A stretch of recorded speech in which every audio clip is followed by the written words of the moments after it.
కేంద్ర ప్రభుత్వం సైలెంట్ గా మరో సబ్సిడీ పథకాన్ని తెచ్చింది. కానీ దాని గురించి పెద్దగా ప్రచారం జరగట్లేదు. చాలా మందికి ఈ పథకం వచ్చిందనే విషయమే తెలియదు. కానీ అది మామూలు పథకం కాదు. దేశ గతిని మార్చే పథకం. పేదలకు బాగా మేలు చేసేది. దేశంలో వద్దన్నా ఎప్పుడూ సమృద్ధిగా ఉండేవి ఎండలే. వీటిని సోలార్ పవర్ గా మార్చితే జనంతో పాటు దేశం కూడా బాగుపడుతుంది. అందుకే కేంద్ర ప్రభుత్వం సోలార్ రూఫ్ టాప్ స్కీమ్ 2024 పథకాన్ని తెచ్చింది. ఈ పథకం పేరు ప్రధానమంత్రి సూర్యోదయ యోజన.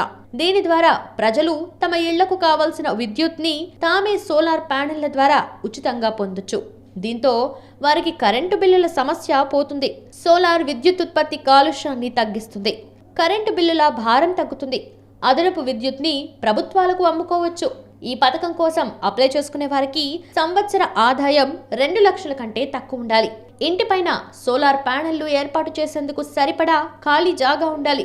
ఇప్పటి వరకు ఏ పథకం కింద సోలార్ ప్యానెళ్లను ఏర్పాటు చేసుకుని ఉండకూడదు. ప్రభుత్వ ఉద్యోగి అయి ఉండకూడదు. Aadhaar card, address proof, identity card, family ration card, ఆదాయ certificate, bank passbook, mobile number, passport size photo, విద్యుత్ బిల్లుని కలిగి ఉండాలి. ఈ స్కీమ్ ద్వారా సోలార్ ప్యానెళ్లు వేయించుకునే వారికి కేంద్రం 30% నుంచి 70% దాకా సబ్సిడీ ఇస్తుంది.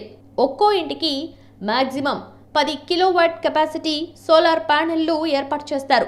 అప్లికేషన్ పెట్టుకున్న 15 నుంచి 20 రోజుల్లో పరిశీలించి అర్హత ఉన్న వారికి సోలార్ ప్యానెళ్లు కేంద్రమే ఏర్పాటు చేస్తుంది.